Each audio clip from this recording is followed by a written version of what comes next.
நீ என்ன நினைச்சிட்டு இருக்க? நீ நினைச்சதெல்லாம் வாய்க்கு வந்ததெல்லாம் பேசலாம்னு நினைச்சிட்டு இருக்கியா? ஒரு பொண்ணோ ஆணோ யாரை பத்தி பேசணும்னாலும் அவங்கள பத்தி நீ ஏ டு இஜட் தெரிஞ்சு வச்சிருக்கணும். அப்படியேனாலும் பேசுறதுக்கு எல்லாருக்கும் எல்லாம் உரிமை கிடையாது. ஒன்னும் அவங்களோட பெத்தவங்க பேசணும், இல்ல லைஃப் பார்ட்னர் பேசணும். நீ யார் அவளுக்கு அவளை பத்தி பேசுறதுக்கு? ஒழுங்கா இருக்கியா? இங்க இரு. இல்லையா உனக்கு எந்த வீட்லயும் எங்கேயும் இடம் கிடையாது. கிளம்பி எங்க போவியோ போய்க்கோ. நாங்களும் உன்னை தலைமுழுகிட்டு நிம்மதியா இருப்போம். அண்ணா. அண்ணனா? யாரும் உனக்கு அண்ணன்? அண்ணன் நினைச்சிருந்தீங்கன்னா இப்படி எல்லாத்துக்கு முன்னாடி எங்களை தலைகுனிய வைப்பீங்களா?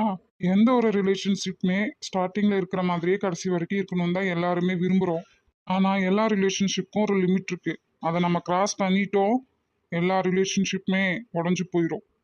ஒருத்தங்க நம்மளுக்கு உரிமை கொடுத்துருக்காங்களா இல்லையான்னு தெரியாம நாமளே உரிமையை கையில் எடுத்துக்க கூடாது. இப்போ இந்த நிமிஷம் வரைக்கும் மாமா உன்னையும் அவரோட மகளா தான் பாக்குறாரு. அதனால பொறுமையா அமைதியா இருக்கிறாரு. இல்லைன்னா நீ பேசுற பேச்சுக்கெல்லாம் என்ன பண்ணணும் தெரியுமா உன்னைய?